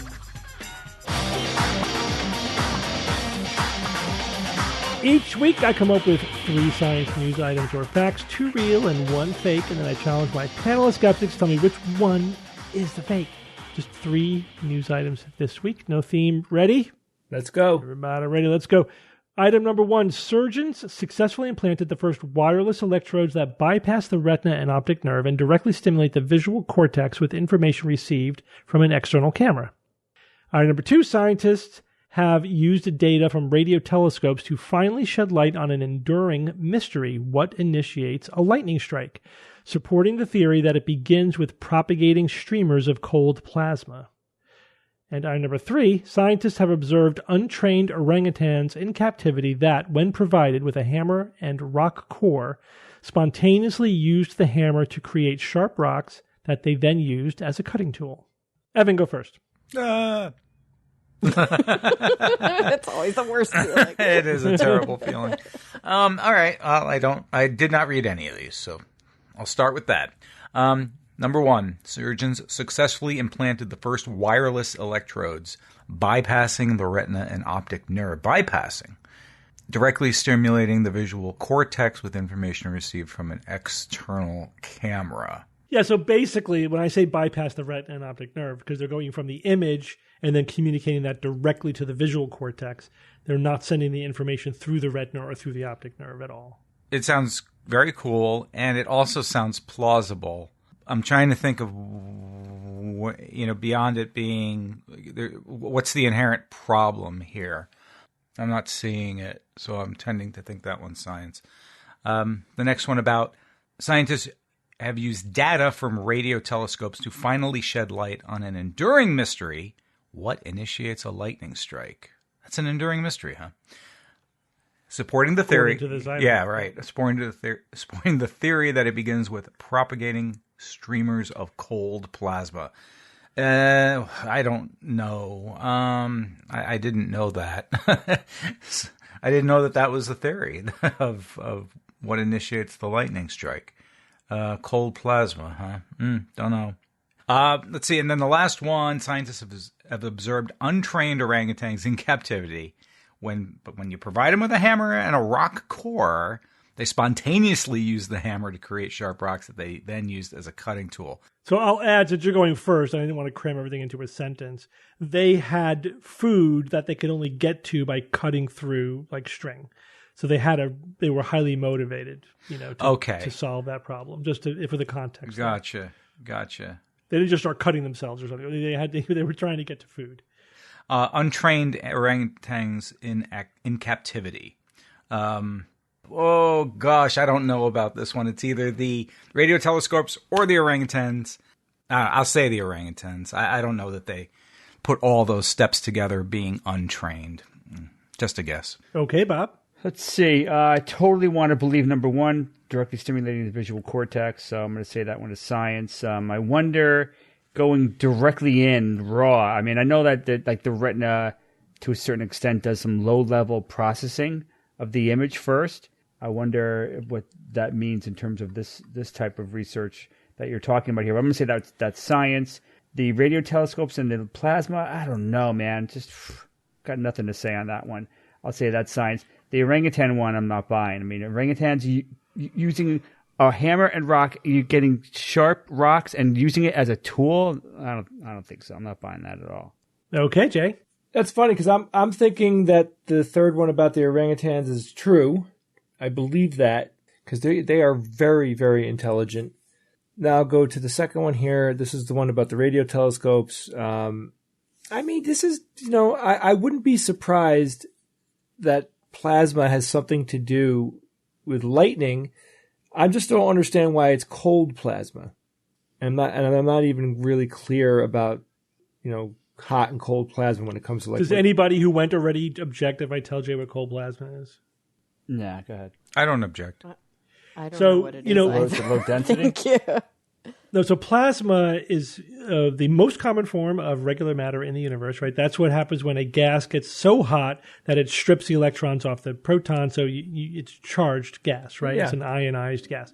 So cold plasma is when that happens when it's colder, and it's not that they're being stripped away by heat. Something else is happening that's separating the electrons from the protons to at least some degree that you have a plasma, but it's not that hot. So it's a cold plasma. All right. So it's like ionized gas without heat. Okay. All right. For some reason, what you said makes me think that's even more true. So I'm going to say that the first one about the optic nerve is the fake because I don't think we're there yet. Okay. And Kara. I mean, I want so the first wireless electrodes, pretty cool, bypass retina and optic nerve. So basically these electrodes are being implanted directly into the visual cortex, into the occipital lobe, and information from a camera is being fed to that. And then the brain is processing that information at that level. It's kind of, and I mean, I think you kind of hear about this because you know about cortical blindness. This is an actual thing where people have damage to it's like the opposite effect, right? They have damage to their visual cortex, but all the other structures are intact. And even though they don't think they can see, they'll do things like catch balls and walk off steps and things like that. And so this is sort of like turning that on its ear. We're going to just send the information directly to and I don't know why that wouldn't work. I think it's probably not quite like vision. It's probably something akin to vision, but it doesn't say here that they can see as well as somebody who has fully intact retina and optic nerve. So I don't know. I want this one to be science, so I'm going to say that's science. I think that I don't understand the lightning one at all. I didn't know we don't know what starts lightning. I figured that was something we already understood.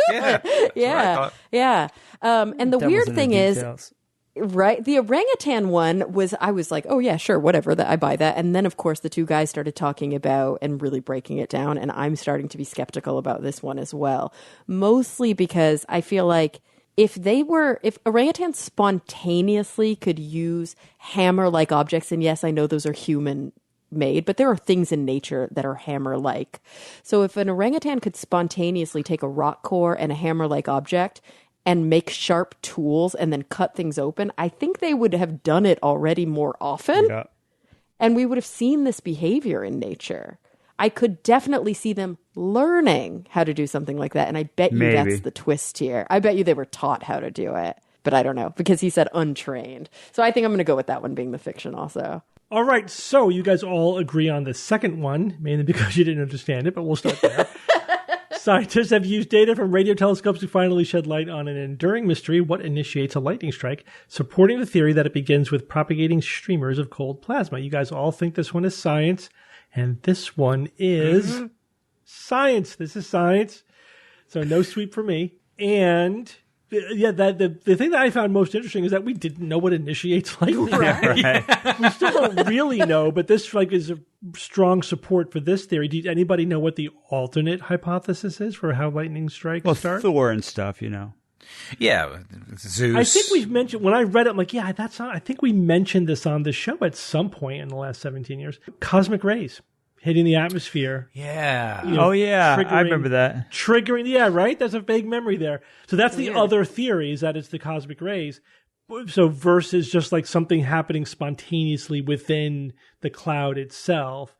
So this data, which is like basically using multiple different radio telescopes, examining multiple, lightning strikes, especially that critical phase right before the lightning initiates, trying to figure out what's happening there, supports the intrinsic theory, this notion that the lightning is being initiated in the cloud itself, is not being like has to be hit by cosmic rays or anything. And what they found was this: before the lightning bolt itself goes off, you have this propagating and multiplying like streamers. So these streamers are like little lightning bolts of cold plasma, right? And they keep branching and branching and branching, so you get more and more and more and more of them, although they're moving at a constant speed, which they found was odd. But that's what the data is showing. And then it gets to a critical point where then the lightning bolt initiates. So Jay, remember the Who's That Noisy from a few weeks ago? Absolutely, yeah. The sound before a lightning bolt, because I wonder if that's the streamers of cold plasma. I don't know. Yeah. I couldn't find if there's an actual connection there, but that's made me think of that. Yeah, so that's interesting. Probably not the final word on this controversy, but the data does support that. Okay, let's go back to number 1. Surgeons successfully implanted the first wireless electrodes that bypass the retina and optic nerve and directly stimulate the visual cortex with information received from an external camera. Jay, you think this one is the fiction. Everyone else thinks this one is science. And this one is science. Yeah. It is. Jay. How's it work? Yeah. So, Cool. well, I didn't That's say really that it cool. works. I just said that they implanted the electrodes. Oh, that's rude. If you read very carefully, you'll notice that I never say anything about it working. No, they just implanted. That's all they... But yeah, this is basically at the proof of concept stage. And they did successfully implant the electrodes. That's the news items, that they implanted the electrodes. So the electrodes are wireless, so that is good for a couple of reasons. One, so there's no wires crossing the skull, right? So there's no source of infection that could get through, into the brain. Oh yeah, that is pretty cool. They are powered by the wireless signals too, so they don't need to have their own power. They don't need batteries that could run out or whatever. So the wireless signal both can get the images directly to the visual cortex and can also power those electrodes. How deep can that go, though? I mean, these are surface electrodes. Right. I mean, Also, would you have interference if you were walking by other wireless signals? That's a really good question. Yikes. So the electrodes themselves are called wireless floating microelectrode arrays, or WFMAs. They receive their power and their digital commands over a wireless link and sent to from an external camera, which has the signal. Now, they make it very clear that this is not going to provide normal vision, right? It's not like the person's going to be seeing what the camera is imaging. Part of that, I think one of you alluded to the fact that Bob, that I think it was you, that a lot of the processing occurs even before the signal gets to the brain. There's processing that occurs in the nerves and in the brainstem, the more primitive pathway. It's not just getting raw signal to the visual cortex. Now, of course, you could argue that we could maybe duplicate that processing, so it's also not delivering raw signal to the cortex. Part of the problem is going to be mapping it to the visual cortex, where we have to make sure that the visual cortex is getting a signal it recognizes, right, knows what to do with. Right, but the the right neurons are seeing the right exactly. things. Yeah, there's what we call somatotopic mapping that happens. But in any case, the goal of this setup is not to provide normal vision. It's to give visual feedback that people can use to visually interact with their environment, even though what they're seeing may not be what we see, what normal vision sees. Yeah. Did you ever see the brain port? It's like a thing they put on people's tongues. What? Huh? Mm-hmm. Yeah, it's really cool. It's like do? a multi-electrode array that goes on your tongue, and you wear these glasses, and the glasses take a video, and it sends that information very crudely to a sort of low res, almost like a 64 channel or like a low bit image on the tongue. And for people who are totally blind, they, with time, are able to start translating that pattern of electricity on their tongue to a visual image. It doesn't look like vision, though. I interviewed a woman who used it to make art, and she learned how to weld with it. It was really cool. And she said it felt like she was sewing with light. That was her experience. Wow. But it didn't look like vision. It was kind of like vision. Yeah, right. It's very cool. It's not like normal vision, but it can benefit the user for performing visually guided tasks. Right, like you can see edge detection and really important things like that. Right. And why would you bypass the retina and the optic nerve. Well, what if you don't have one? What if you don't have one? Right, Exactly. that would be the So for point. people who may not even have a functioning retina or nerve to use, this is the only option. But this is, once you get this to work so that people can actually use it functionally, then, in a way, there's mostly incremental improvements between this and Geordie LaForge, right, with the visor. Where, right, I mean, just eventually we will get more and more detailed and For sure. processed and whatever, mapped out information to the visual cortex, and people could maybe theoretically see with a device like this. And also do it early. Do it when they're young. Yes, Our brains of are course. so plastic. It's so cool. Like they'll learn how to work with this. And eventually it'll be even better than natural sight. Even better. Bob, I love your freaking enthusiasm, man. Yep, amazing shit's coming, and I'm going to be dead, and I'm going to miss it. But you won't know because you'll be dead. I So know. don't worry about it. Yes. All right, I feel number better. 3. Scientists have observed untrained orangutans in captivity that, when provided with a hammer and a rock core, spontaneously used the hammer to create sharp rocks, and which they then used as a cutting tool. So this is the fiction, but so you guys were correct that something did happen, just not this. This was just beyond what the orangutans did. So they did have untrained orangutans in captivity, and they provided them with a hammer and a rock core. And what did they do? They put it in their butt. They used the hammer. They ignored the rock and used the hammer for other things. They smashed the rocks with the hammers. So they took the hammer and they began to smash stuff with it, right? So they not the rock and not the food, whatever, but they did sort of bang on parts of their environment, with the hammer. So the scientists, being very positive in their interpretation, being very optimistic, said the orangutans, they knew how to use the hammer, even though they didn't use it in any directed way. They knew that it was a percussive tool, right? Okay. So there's that. Yeah, they picked it up and hit things with it. Exactly. They picked it up and hit things with it. I think keep in mind the purpose of this study, of this observation, was to try to look at the most basic roots of primate tool use, of human tool use. So we're going back to what might the common ancestor of orangutans and humans, what might they have been able to do? And so how much distance is there between that and human tool use? So they were able to pick up a tool that they did not create, but that they knew that this was something that you hit stuff with. Okay, that's not a big leap, but still they did it. But they did not fashion rocks. But they did smash rocks together. Right, and some of those rocks that they smashed together did give off sharp flakes. They didn't do anything with that, but that happened. The other thing So that they did was abandoned the hammer and then hit rocks together?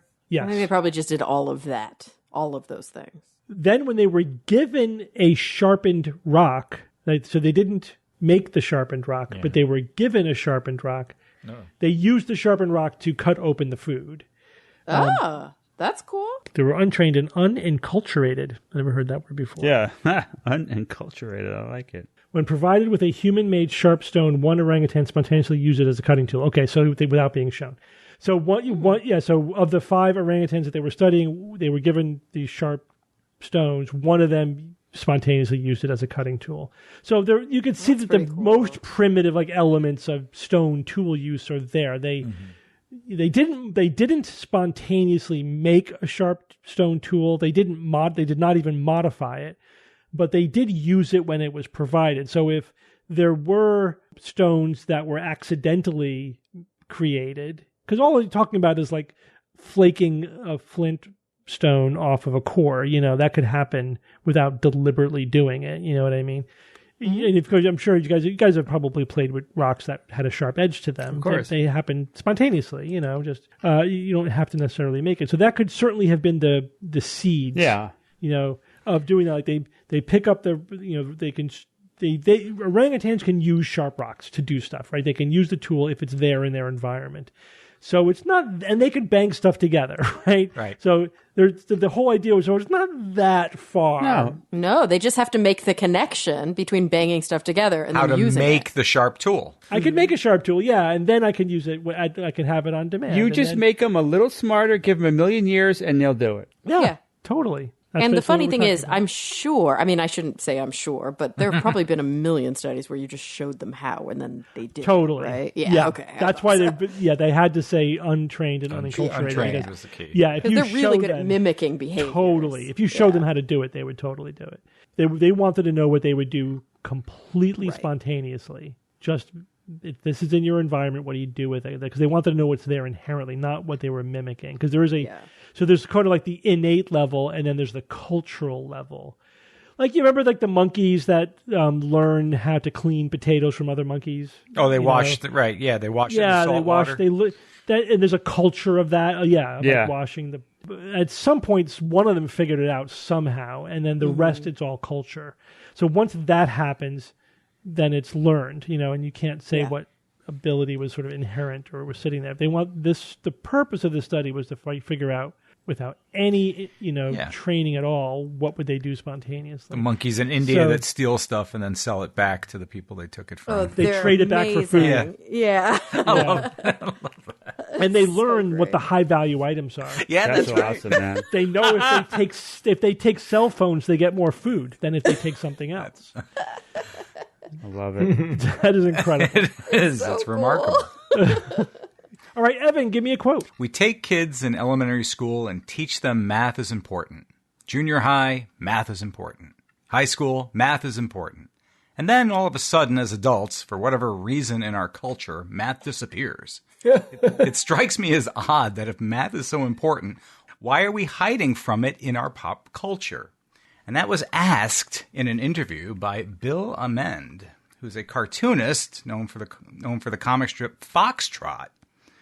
Do you guys remember Foxtrot? Yeah. I do. It was one of my favorites. Yeah.